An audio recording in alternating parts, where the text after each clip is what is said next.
जय गुरु.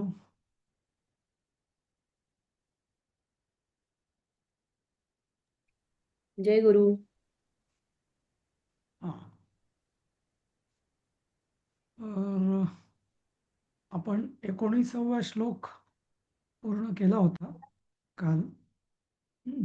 की त्यात त्यांनी सांगितलं होतं की सगळ्यांनी म्यूट करा, सगळ्यांनी म्यूट करा. हां. हां. तर आपण त्यात म्हटलं होतं की तस्मादसक्तम असक्त सततम कार्यम कर्म समाचर असक्तो इहाचरण कर्म परमाप्नोती पुरुषः. म्हणजे पुरुष जो आहे तो असक्त म्हणजे आसक्तीरहित मनाने जो कर्म करतो तो परम आपनोती म्हणजे परमात्म्याला प्राप्त करतो किंवा मोक्ष प्राप्त करतो, हे आपण बघितलं होतं. बरोबर. तर पुढचा श्लोक. हम्म. की आणि मग तो सांगतोय की हा उपदेश की मी फक्त सामान्य म्हणजे सामान्य म्हणजे कोणीतरी तू सामान्य आहेस या भावनेने देत नाहीये, फार खालच्या दर्जाचा आहे बाबा, तुझा कर्मावरतीच अधिकार आहे म्हणून मी देत नाहीये. तर इतिहासात म्हणजे आधी पूर्वी जे मोठमोठे जे राजर्षी म्हणजे क्षत्रिय कुलातले जे विद्वान की जे साक्षात संसिद्धी म्हणजे सिद्धी ज्यांनी प्राप्त केली होती, असे जे मोठमोठे क्षत्रिय कुलातले राजे होते, तर ते सुद्धा याच मार्गाने कर्मणा इव ते तिथं पोचलेले आहेत. तर ते काय सांगतात की कर्मणैवै संसिद्धी मा स्थिता जनकादयः लोकसंग्रहमेवापि सपश्यन् कर्तुमर्हसि. संपश्यन् कर्तुमर्हसि. तर त्याचा अन्वय ही, आता हे का तू कर्म तू का कर, तू कोणी खूप छोटा माणूस आहे म्हणून नाही. तर पूर्वी ही म्हणजे कारण जनकादय. आता जनकादय म्हणजे काय की राजा जनक, की ज्याला म्हटलं जातं की तो म्हणजे राजा होता मिथिलेचा, पण अत्यंत ज्ञानी. पूर्वीच्या काळात म्हणजे शुकमुनी जे आहेत की ज्यांनी आपलं भागवत, भागवतामध्ये बऱ्याचदा त्यांचा उल्लेख येतो ना, शुकमुनी त्यांनी सांगितलंय. तर त्या मुनींना व्यासांनी जनकाकडून शिकायला पाठवलं होतं. हं. राजा जनक आहे तिकडे जा तू, की तो कर्मामध्ये रत असून सुद्धा कसा विरक्त आहे, हं, हे बघण्यासाठी तू तिकडं जा असं. हं. नंतर दुसरं एक छांदोग्य उपनिषदात एक अश्वपती नावाचा राजा होता, म्हणजे तोही कैकय देशातलाच. हां, म्हणजे कैकईच्या वडिलांचं नाव पण अश्वपती होतं. सत्यवान सावित्रीमधल्या सावित्रीच्या वडिलांचं नाव पण, पित्याचं नाव पण अश्वपती होतं. तोही कैकय म्हणजे तो कैकय देशातलाच, पण छांदोग्य उपनिषद जो अश्वपती आलेला आहे, तर तो साक्षात म्हणजे ज्याला आत्मज्ञान झालं होतं आणि ज्याला वैश्वानर विद्या असं म्हणतात. म्हणजे जे आपण म्हणतो ना, गीतेमध्येच पुढे तो श्लोक आहे, अहम वैश्वानरो भूत्वा प्राणिनाम देहमाश्रितः, बरोबर, 15व्या अध्यायात. तर ती वैश्वानर विद्या जी आहे ती त्यांनी सिद्ध केली होती, म्हणजे पिंडी ते ब्रह्मांडी कसं ते त्याचं. हां. तर असे जे म्हणजे राजर्षी ही जनकादय हा म्हणजे म्हणजे आणि त्याला अर्जुनाला तो क्षत्रिय कुलातल्याच लोकांची उदाहरणं देतोय, बाकी परशुराम आणि विश्वामित्राची उदाहरणं देत नाहीये. हं. तर जनकादय हा कर्मणा एव म्हणजे कर्म करूनच, कर्माचं आचरण करूनच संसिद्धीम आस्थिता. म्हणजे हे जे जनक वगैरे हे जे राजे आहेत, तर हे पूर्वी म्हणजे ते काही संन्यास घेऊन ते मोक्षमार्ग किंवा ज्ञानमार्ग ज्ञाननिष्ठ नाही झाले, तर कर्म करत करतच ते आसक्ती सोडून संगरहित होऊन त्यांना ज्ञाननिष्ठ ते झालेले आहेत. हम्म. हा एक पहिला प्रश्न, पहिलं वाक्य म्हणजे त्यातलं श्लोकातलं. हम्म. त्यामुळे म्हणजे तू कर्म कर म्हणजे ते काही छोट्या कर्म करणे काही फार कोत्या मनाचं किंवा छोट्या व्यक्तीचं लक्षण नाहीये. मोठमोठ्या क्षत्रिय राजांनी पण कर्मानेच त्यांना सिद्धी प्राप्त झालेली आहे. एक. दुसरं लोकसंग्रहमेवापि संपश्यन् कर्तुमर्हसि. हा, आणि लोकसंग्रह, हा, आता इथे लोकसंग्रह म्हणजे काय हे मी थोडं सांगतो. पण लोकसंग्रह म्हणजे की ज्यांना, जी व्यक्ती असं समजते की मला नुसतंच मला जगायचं नाहीये, तर मला लोकांचं कल्याण पण करायचंय, त्यांना म्हटलं जातं लोकसंग्रह प्रवृत्ती. म्हणजे जसं विशेष करून राजा, नेता, असे जे मुख्य जो लोक असतात, त्यांना एक असतं की बाबा माझ्यावर फक्त माझीच जबाबदारी नाही आहे, माझ्यावर जे अवलंबून आहेत त्या सगळ्यांना मला पुढे न्यायचं आहे, त्यांची जबाबदारी माझ्यावर आहे. तर एका अर्थाने ते लोकसंग्रह करत असतात. हं. पण संस्कृत किंवा अध्यात्मात लोकसंग्रह म्हणजे नुसताच लोक जमा करणे असं नव्हे, तर लोकांना धर्मप्रवण करणे किंवा योग्य मार्गाला नेणे. नुसतंच आपलं म्हणजे हल्लीच्या राजकीय नेत्यांसारखं गर्दी गोळा करणे असं लोकसंग्रह नाही. तर लोकांना म्हणजे आपल्यावर ज्यांचा विश्वास आहे अशा लोकांना योग्य मार्गाला लावणे, त्यांना मदत करणे असं. हं.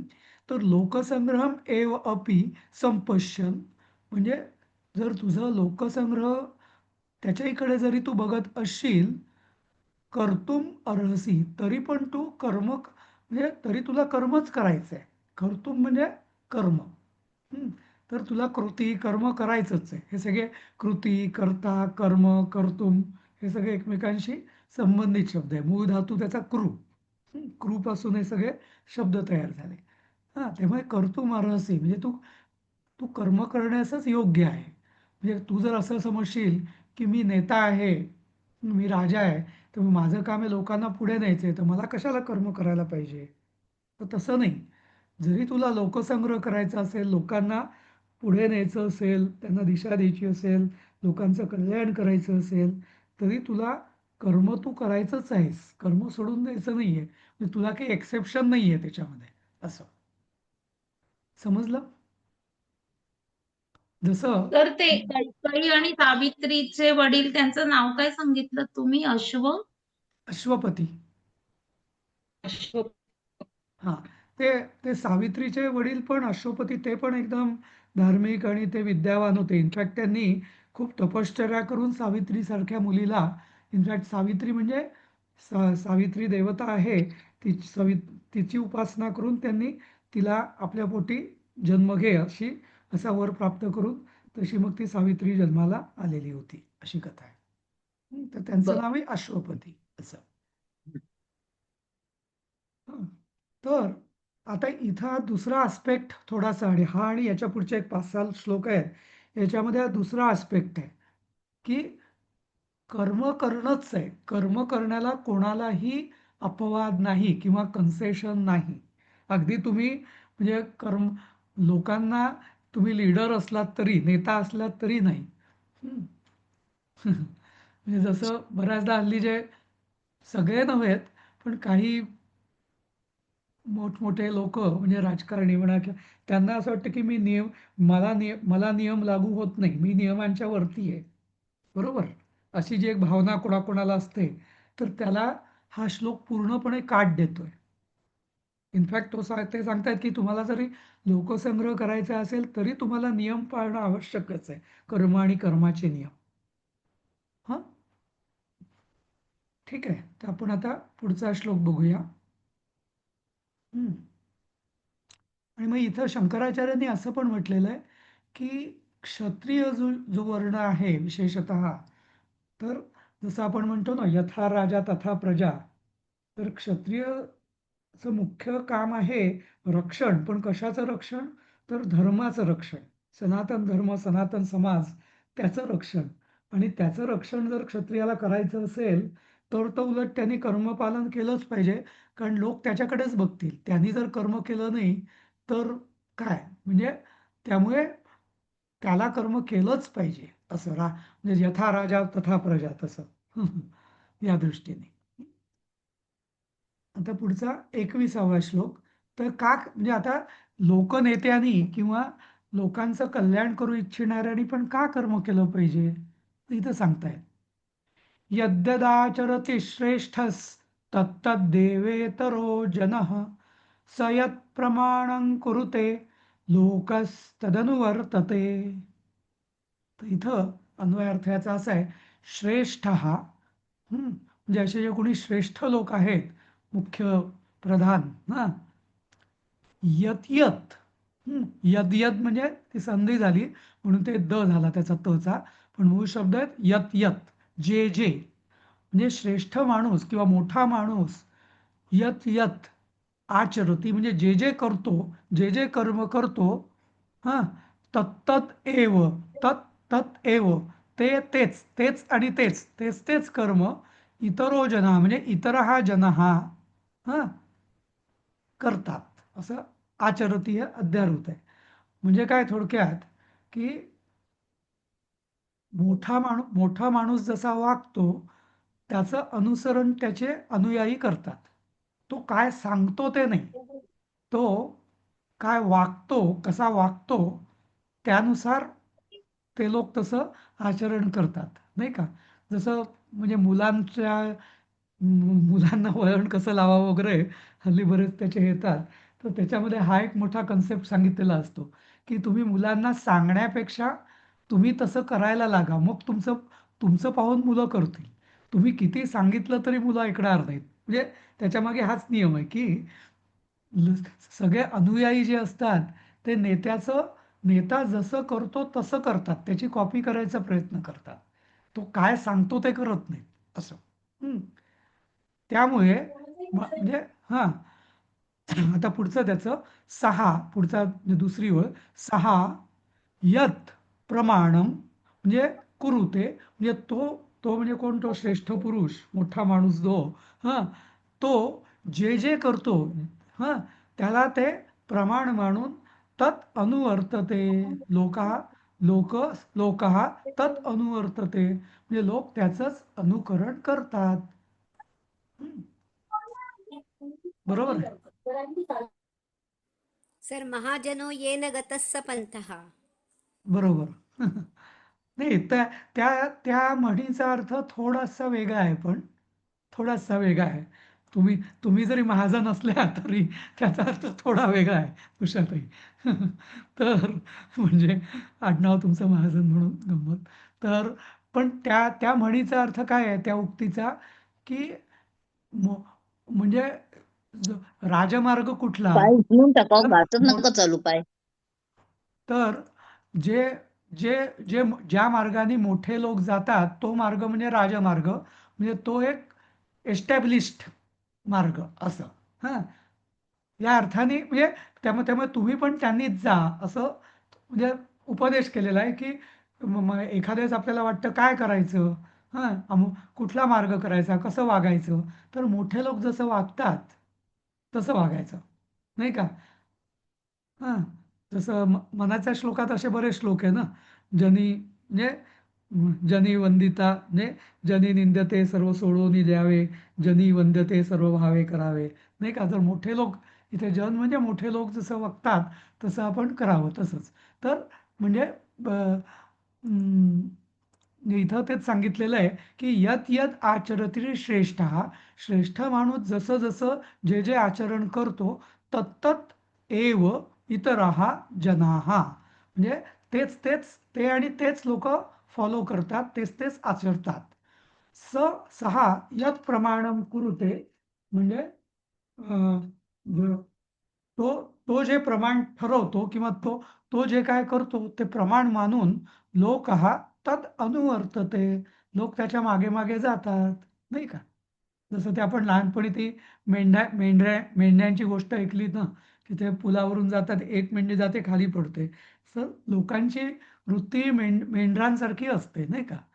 एकाने केलं की त्याच्या मागे सगळे जातात असं. आणि विशेषतः त्यांच्यातला जो श्रेष्ठ असतो त्याच्या मागे तर जातातच जातात, नाही का असं. म्हणजे हा अगदी साधी जनरीत आहे, पण ही गीतेमध्ये पण सांगितलेली आहे असं. त्यात काही अजून काही समजवण्यासारखं काही नाहीये, पण एक सामान्य नियम, समाजाचा नियम इथं सांगितलेला आहे. हा, आता कृष्ण अजून वेगळं सांगताय स्वतःविषयी भगवान. न मे पार्थास्ति कर्तव्यं त्रिषु लोकेषु किंचन नानवाप्तमवाप्तव्यं वर्त एव च कर्मणी. म्हणजे हे पार्था, हं, न मे पार्थ म्हटले पार्थ हे संबोधन आहे की हे पार्था, मे, मे म्हणजे मला, मह्यम मे म्हणजे मला, त्रिषु लोकेषु तिन्ही लोकांमध्ये किंचन कर्तव्य, कर्तव्ये किंवा कर्तव्य न अस्ति. मला तिन्ही लोकात कुठलंही कर्तव्य नाहीये. बरोबर. मी तर साक्षात सगळ्या विश्वाचा मी नियंता आहे. त्यामुळे मला या तिन्ही लोकात आणि सगळ्यांना मी कामं नेमून दिलेली आहेत. नाही का? कोणी काय करायचं, इंद्राने पाऊस पडायचा, नाही का? अग्नीने अग्नी करायचं, वायू वायू, म्हणजे सूर्याने उगवायचं, मावळायचं, सगळं त्यांनी विश्वात नेमून दिलेलं आहे मी सगळ्यांना, त्यांची त्यांची कामं, यम वगैरे सगळ्यांना. त्यामुळे मला काहीच काम नाही आहे. मला काही कर्तव्य नाही आहे की मी काही केलं नाही तर काही थांबेल असं अजिबात नाही आहे. हां. दुसरं, अनवाप्तम आणि अवाप्तव्यम न असती. मला काही मिळवायचंही नाही आहे आणि मला काही मिळालेलं पण नाही आहे. अवाप्तम म्हणजे मिळालेलं आणि वाप्तव्य म्हणजे मिळवायचं. वाप्ती आणि प्राप्ती दोन्ही सारखेच शब्द आहेत. हां. तर मिळणं, या सगळ्यांचा समजा आप्त, वाप्त, प्राप्त हे सगळे एकाशी संबंधित आहेत. हां. तर म्हणजे अवाप्तम म्हणजे मला काही मिळालेलं नाही आहे आणि अवाप्तव्यम आणि मला काही मिळवायचं पण नाही आहे कर्म करून. हां. तरीसुद्धा म्हणजे पण मग इथे तरीसुद्धा किंवा तू इथं टाकलेला नाही आहे, पण तू अपेक्षित आहे. तरी पण कर्मणी वर्ते एव, तरी पण मी कर्म करतच राहतो. कर्मातच करतोच आहे मी सकाळपासनं, नाही का? जसं मला वाटतं महाभारतातच आहे. हं. कृष्णाची दिनचर्या कशी असायची भगवान श्रीकृष्णांची ते सांगितलेलं आहे. तर अगदी किती हे झालं तरी अगदी सकाळी पहाटे उठून म्हणजे सगळ्या देव परमेश्वराचं म्हणजे कारण त्यांनी मनुष्यावतार धारण केला होता ना, त्यामुळे परमेश्वराचं स्मरण चिंतन करून प्रातस्मरण करून मग पूर्ण स्नान संध्याविधी सगळं करून सगळी दानं वगैरे करून ते सकाळी सूर्याला अर्घ्य देऊन वगैरे आणि मग ते अर्ध्या तासांनी ते पूर्ण राज्यकारभार किंवा पुढच्या कृती करायला तयार असायचे, अशी त्यांचा दिनचर्या दिलेली आहे सकाळची. त्यामुळे इथे जे कृष्ण सांगतात ते अगदी बरोबर आहे. म्हणजे की त्यांना काहीही करायचं नव्हतं, पण बाबा बसलेलो 10 वाजेपर्यंत उठताय उशिरा, असं नाही. हं, असं. हं. तर म्हणजे कृष्ण इथं तेच सांगतायत, की मला काहीच करायचं नाही. बाकीच्यांचं तर जाऊ दे. मी एवढं सगळं म सगळ्यांना मी विश्वनाचं कामं सगळ्यांना नेमून दिलंय. मला काहीच करायचं नाहीये. मला काही मिळवलेलंही नाहीये आणि काही मिळवायचंही नाहीये. पण तरी पण मी कर्मणी म्हणजे कर्मात कर्मामध्येच राहतो. कर्म करतच राहतो. असं. हं. म्हणजे बाकी जनक राजा, अश्वपती राजा वगैरे मोठमोठ्या क्षत्रियांचं तर जाऊच दे. साक्षात म्हणजे विश्वचालक असा मी की मी तर सगळ्याच्या पलीकडचा आहे, पण तरी मी कर्म करत असतो.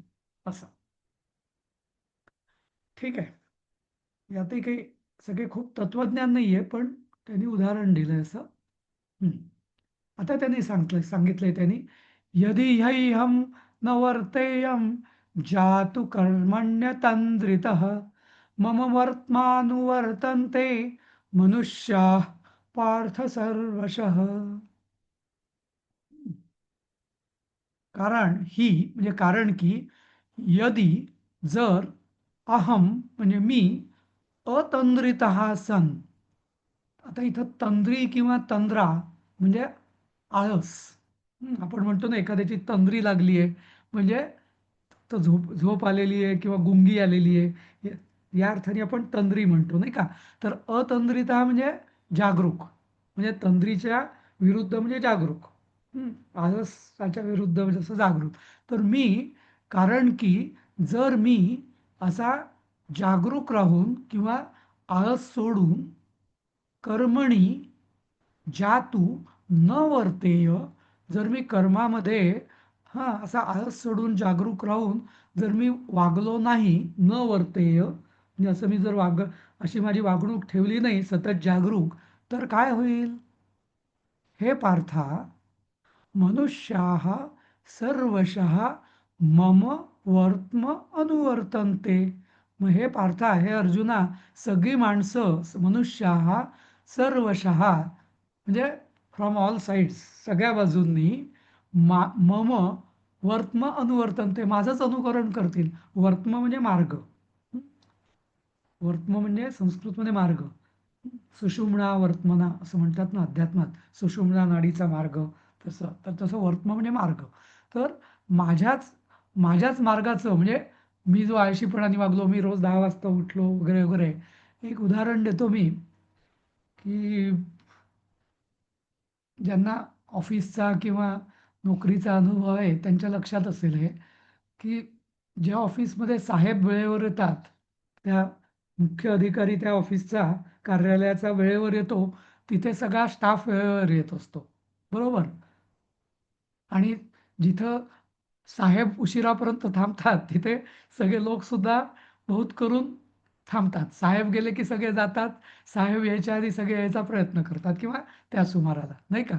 पण साहेबच जर कधी येईल, कधी येतील, कधी जातील असं असेल, तर सगळं ऑफिसही असंच बेवारस असतं, नाही का? तर म्हणजे हा साधा नियम आहे म्हणजे, पण हा कृष्णाने इथं सांगितलेलं आहे, की म्हणजे मी आहे, मी कृष्ण आहे भगवान, पण जर मीच असा वागलो चुकीचा, तर लोक माझ्यासारखेच वागतील शेवटी. त्यामुळे घरातला कोणी कर्ता पुरुष असेल, म्हणजे कोणी असं म्हणून चालणारच नाही, की मी आता मोठा झालेलो आहे, मी या सगळ्यांचा नेता आहे, मी घरातला मुख्य पुरुष आहे, मला कसंही वागलं तर चालेल. हं. असं चालणारच नाही. कारण लोक त्याचंच अनुकरण करतात, मोठ्यांचंच अनुकरण करतात.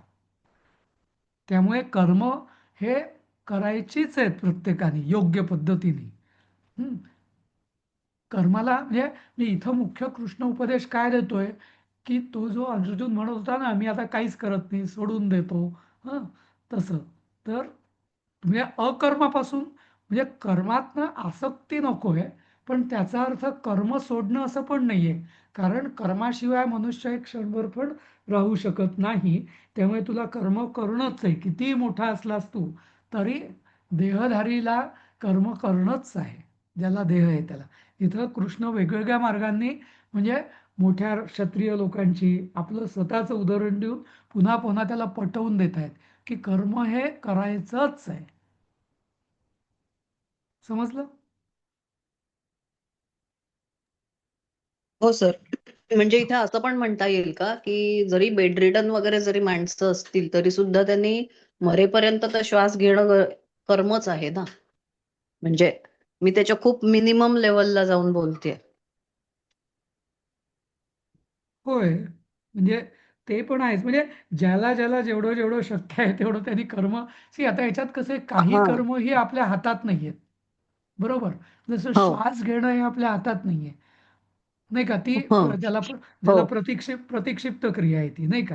क्रिया. हो. हो. हां. पण अ, बाकी ज्याला ज्याला जे जे करणं त्याच्या शरीर धर्माला, प्रकृतीला अनुसरून जे जे करणं आहे, ते त्यांनी करणंच आहे. हं. आणि इथं फार मोठा एक बरोबर. कन्सेप्ट कृष्णाने सांगितलेला आहे, की जोपर्यंत तुम्ही हं. विश्वामध्ये आहात, खरा हं. ख ख खरोखर संन्यास घेतलेला नाहीये किंवा देहत्याग केलेला नाहीये. संन्यास म्हणजे एका अर्थाने हं. देहत्यागच असतो, लौकिक हं. व्यवहारातनं. त्यामुळे जोपर्यंत हं. तुमचा देह आहे आणि तुम्ही बाकी सगळ्या संसाराचे उपभोग घेत आहात, फायदा घेताय, हं. तोपर्यंत तुम्हाला हं. कर्म करणंच आहे. तुम्ही किती मोठे झालात, बरोबर. हां, म्हणजे हो. आधुनिक काळचे जसे महाराज महाराज म्हणजे असं बोलू नये मी, पण काही-काही आपण असं हं. बघतो, की कोणी-कोणी असे महाराज किंवा मोठे नेते वगैरे, नाही मला काय, मला काही नियम लागू नाही, नाही का? असं हं. नाही, अजिबात नाही. हं. तुमच्या म्हणजे तुम्हाला जे जे नियम आवश्यक आहे, हं, ते हं. तुम्ही केलेच पाहिजे. मग तुम्ही कसेही राहाल, म्हणजे कसेही या घसा नियमाला राहाल, कोणी अपवाद नाही. हो नाही ना. तुम्ही या तुम्ही नियमाला कोणी अपवाद नाही. कोणीही अपवाद नाही. साक्षात भगवान कृष्ण स्वतः पण करेक्ट. नव्हते असं. हां. बरोबर. त्यामुळे असं जर कोणी हो सर. म्हणेल, हां. म्हणजे मला एकदा असं आठवतं, म्हणजे उदाहरण द्यायचं म्हणून देतो मी. तर एका मी अशा मोठ्या यज्ञाला गेलो होतो एका ठिकाणी एकदा, हं, बऱ्याच वर्षापूर्वी. आणि तिथं त्या दिवशी नेमकी चतुर्थी होती. संकष्टी चतुर्थी आणि मी उपवास करत होतो. हं. म्हणजे अजूनही करतो म्हणजे. तर मग सगळं दर्शन वगैरे घेतलं, नमस्कार केला. अ, झालं सगळं आणि मग मी निघाले होते. म्हणाले, "नाही, यज्ञाचा प्रसाद आहे, म्हणजे जेवा, म्हणजे हे घ्या वगैरे." तर मी म्हटलं, "नाही, पण आज माझा उपवास आहे ना, स उपवास रात्रीच सोडावा लागणार मला. आत्ता कसा घेणार?" हां. तर मग ते तिथे कोणीतरी महात्मे होते, मोठे होते म्हणजे वयाने आणि ज्ञानाने पण. पण ते मला म्हणाले, "नाही, नाही, यज्ञात सगळं चालतं." तर मला धक्काच बसला. मी त्यांना नमस्कार म्हटलं. "नाही," म्हटलं, "नाही, नको." म्हणजे हात जोडून मी म्हटलं, "नको बाबा." म्हणजे मी निघालो. पण मग मी नंतर त्या गोष्टीवर बराच वेळ विचार करत होतो, की एवढा मोठा माणूस असा मला का सांगत होता? आणि हे योग्य आहे का? की नियम, म्हणजे उलट मी जर एखादं व्रत जर आचरण करत असेल, तर त्यांनी उलट ते मी मोडत नाही म्हणून त्यांनी उलट मला पाठिंबा द्यायला पाहिजे, नाही का? पण यज्ञात सगळं चालतं असं बरोबर. असूच शकत नाही, नाही का? म्हणजे अर्थात मला त्यांना कमीपणा आणायचा म्हणून नाही, पण कधी हे मी एवढ्याच करता सांगितलं, की कधी-कधी अगदी मोठे लोकसुद्धा अशी चूक करतात, की त्यांच्या दृष्टीने नाही आता ह्याच्यात सगळं चालेल, पण नाही. जे तुमचं व्रत असेल, जो तुमचा धर्म असेल, जे तुमचं कर्म असेल, ते निष्ठेने केलंच पाहिजे, अपेक्षित आहे. त्याला भगवान श्रीकृष्ण सुद्धा अपवाद नाहीये असं. म्हणजे ते मोहाला बळीच पडले ना. नाही, असं मी म्हणणार नाही. त्यांची तशी समजूत असेल असं मी म्हणेल. म्हणजे त्यांनी की मला असं, म्हणजे अ, सी काय इथंच ज्याला आपण म्हणतो ना, की खरा ज्ञानी म्हणजे मी काही फार मोठा नाही, पण म्हणजे ज्याचे कन्सेप्ट्स क्लिअर आहे ना, थोडक्यात आपण म्हणतो, की हं. ज्याचे कन्सेप्ट्स हो. क्लिअर असतात ना, तो असं कधीच करणार नाही. समजलं ना? हं, हं. शास्त्राविषयी बरोबर. ज्याचे कन्सेप्ट्स क्लिअर आहेत, तो असं स्वतः कायदा हातात घेणार नाही कधी असं. हं. नाही का? असं. एक एक मिनिट, जस्ट एक बरोबर. Minute. Hello? Hello? Hello? Hello? हां, ठीक आहे. हां, हां, बोल ना. अरे ऐकू नाही येते काही चिन्मय? ऐकू नाही येते.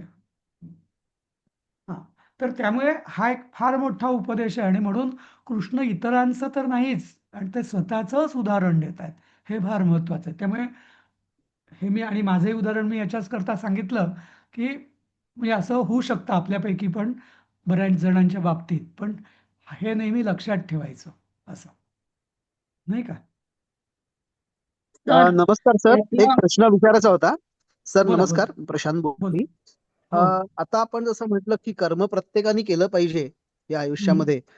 तर हं. आता काही लोक असतात जी ब्रह्मचारी होतात. तर ब्रह्मचारी तो पत्करणं हे पण एक कर्मच असू शकतं का? ब्रह्मचारी होतात म्हणजे कसं आहे, ब्रह्मचर्याश्रम हा पहिला आश्रम आहे सगळ्यांचा. मुंज झाल्यावर हो, किंवा म्हणजे शिक्षण, थोडक्यात म्हणजे ब्रह्मचर्याश्रम म्हणजे हो, हो, शिक्षण. हां, आता हो, क्वचित जनरली आपल्या याच्यात असं सांगितलेलं आहे शास्त्रात, की ब्रह्मचर्य, गृहस्थ, वानप्रस्थ आणि संन्यास.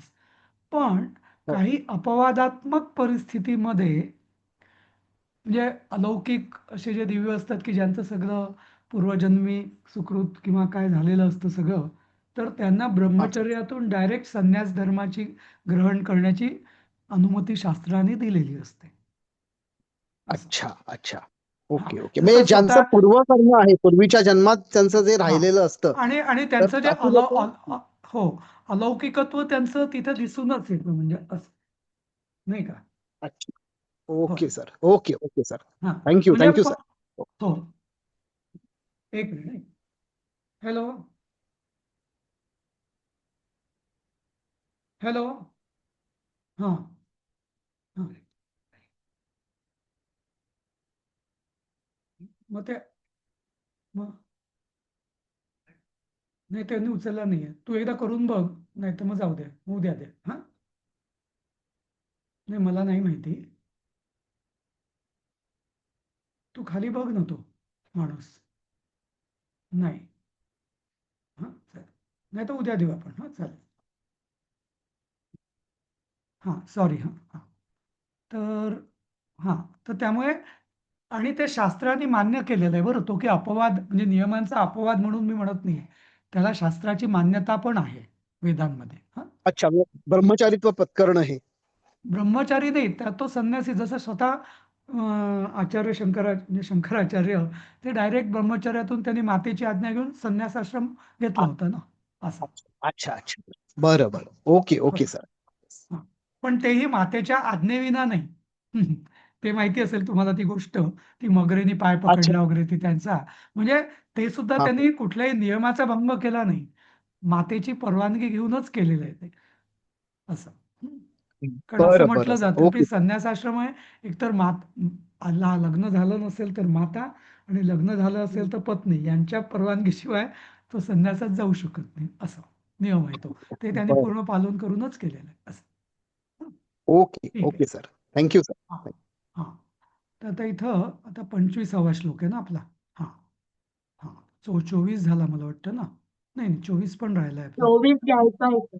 24 घ्यायचा आहे. हां हां ठीक आहे. हं.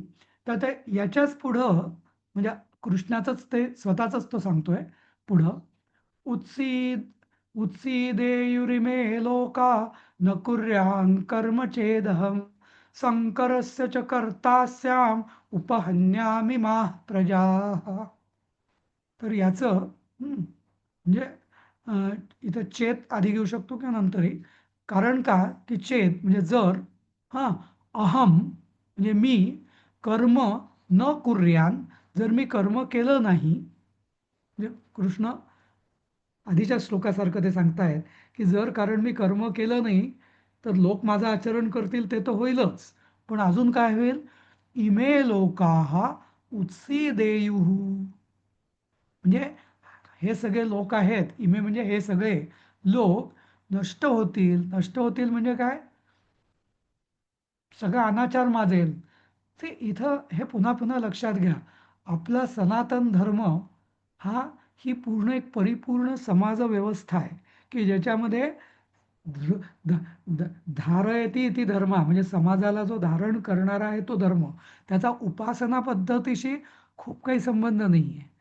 आणि धर्माच्या विरोधी म्हणजे काय म्हणजे ज्याला आपण व्यवस्था शासन व्यवस्था धर्म व्यवस्था असा हा जो सनातन धर्म आणि याच्या अपोजिट किंवा विरोधी म्हणजे काय टोळी जिथे टोळ्यामध्ये कसं असतं गुंडगिरी म्हणजे थोडक्यात टोटल गुंडगिरी नाही का मग तिथे कोणी सुरक्षित नसतं लहान मुलं स्त्रिया म्हणजे सगळे अत्याचार कोणाला सगळा अनाचार असतो म्हणजे तर इथं उत्सी देव नाश पावतील म्हणजे काय की शेवटी सगळ्या टोळ्यांचं काय झालेलं आहे आज जगामध्ये जवळपास नाही का त्या नाश पावल्या आहेत कारण नाश का पावल्या कारण त्यांच्यामध्ये व्यवस्था नव्हती समाजव्यवस्था किंवा जे धर्म जसा धारण करतो तसं धारण व्यवस्था नसल्यामुळे सगळ्या टोळ्या इव्हन आपण जे म्हणतो की बाकी सगळे म्हणजे धर्म इथं मी उपासना या अर्थाने म्हणत नाही व्यापक अर्थाने म्हणतो तर बाकी सगळे धर्म बाकी सगळ्या संस्कृती या लयाला गेल्या पण आज आपली सनातन संस्कृती का अस्तित्वात आहे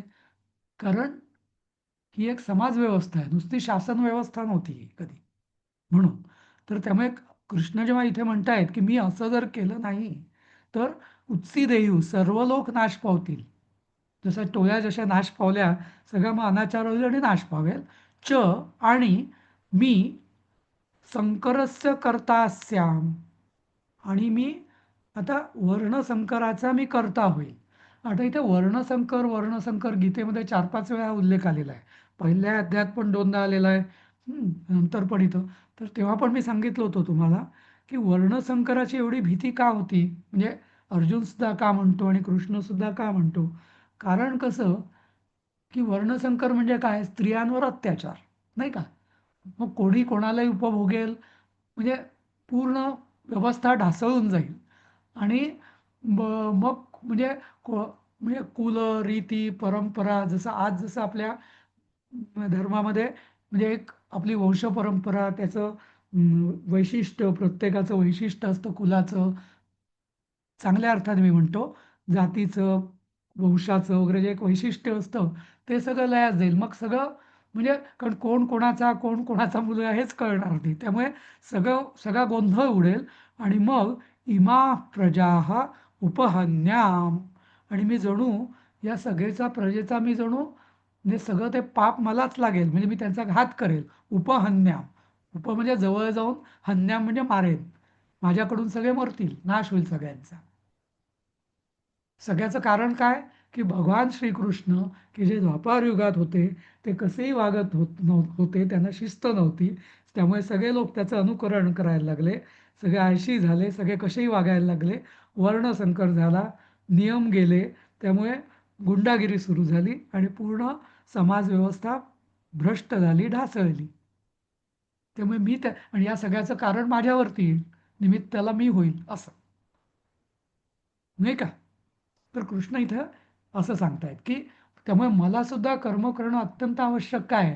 आणि मला म्हटल्यावर आपोआपच प्रत्येक लोकसंग्रह ज्याला ज्याला करायचा आहे किंवा लोकसंग्रहाची ज्याच्यावर जबाबदारी आहे त्यांनी सुद्धा कर्म करणं का अपेक्षित आहे ते या श्लोकामध्ये त्यांनी स्पष्टपणे सांगितलेलं आहे.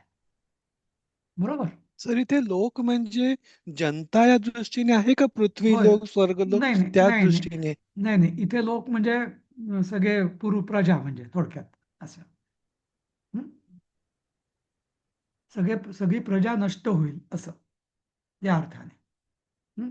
म्हणजे त्रैलोक्य या अर्थाने लोक नाही, त्रिषु लोकेशु वगैरे तो लोक नाही असं. हं? या आधीच्या श्लोकात आहे ना त्रिषु लोकेशु, तर तो लोक म्हणजे तिथे लोक या शब्दाचा अर्थ वेगळा आहे आणि इथं लोक या शब्दाचा अर्थ वेगळा आहे. जसं आपण बघतो म्हणजे आता तिसराच अध्याय सुरू आहे, पण आपल्याला लक्षात आलं असेल की प्रत्येक म्हणजे बऱ्याच शब्दांचे अर्थ संदर्भानुसार बदलत आहेत आणि इथेच यामुळेच गीतेचा अर्थ समजण्यात बऱ्याच जणांचा गोंधळ होऊ शकतो, नाही का? असं. ठीक आहे, आपण 25वा श्लोक घेऊया. हम्म. आता इथपर्यंत म्हणजे हे जे 19 ते 24, 19, 20, 21, 22, 23, 24 हे 6 श्लोक मुख्यतः जे ज्ञानी म्हणजे कृष्णासारखे ज्ञानी किंवा नेते किंवा सगळे यांनी पण कर्म का केलं पाहिजे, कर्म करूनच ते कसे प्रगतीवर गेले, जनक वगैरे. म्हणजे ज्ञानी किंवा नेता असेल किंवा लोकसंग्रह करायचा असेल तरी कर्माच्या नियमाला अपवाद नाही, हे इथं त्यांनी ठासून सांगितलेलं आहे आपल्याला. बरोबर. आता पुन्हा ते सामान्य माणसामध्ये येतात. म्हणजे सामान्य माणसाला जो नियम काय तो सक्ताः कर्मण्य विद्वांसो यथा कुर्वन्ति भारत कुर्याद् विद्वांस्तथा सक्तश्चिकीर्षुर्लोकसंग्रहम्. हा. तर आता इथं दोघांचंही आहे. पहिल्या वाक्यामध्ये ते सांगतो की हे भारत म्हणजे भरत कुलोत्पन्ना म्हणजे अर्जुना, कर्मणी सक्ताः अविद्वांसः म्हणजे जसे इतर सामान्य लोक कर्मामध्ये आसक्त असलेले लोक, मोहाने कर्म करणारे लोक, हा, अविद्वांसः म्हणजे विद्वान नसलेले, ज्ञानी नसलेले, आत्मज्ञान शून्य लोक, अज्ञानी लोक, यथा कुर्वन्ती जसे ते कर्म करतात, तथा म्हणजे तसंच, तसंच, म्हणजे त्याप्रमाणे, लोकसंग्रह चिकीर्षुः म्हणजे ज्यांना लोकसंग्रह, लोकांना मदत, लोकांना दिशा, लोकांचं नेतृत्व, लोकांचं कल्याण, चिकीर्षु म्हणजे करण्याची इच्छा करणारा विद्वान, त्या विद्वानांनी पण असक्तः सन कर्मम कुर्यात.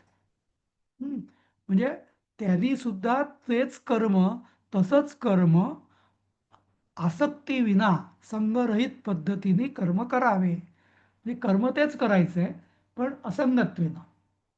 फार मोठं सांगितलेलं इथे. मग म्हणजे विद्वानही कर्म करतो, अविद्वानही कर्म करतो. फरक काय? तर अविद्वान हा आसक्तीने, तेच कर्म आसक्तीने करतो. जे जे उदाहरणार्थ पंचपक्वान्नाचं जेवण अज्ञानी माणूस पण खाईल, सामान्य माणूस आसक्ती असलेला, आणि एखादा ज्ञानी माणूस पण तसंच तेच जेवण जेवेल. पण काय फरक काय?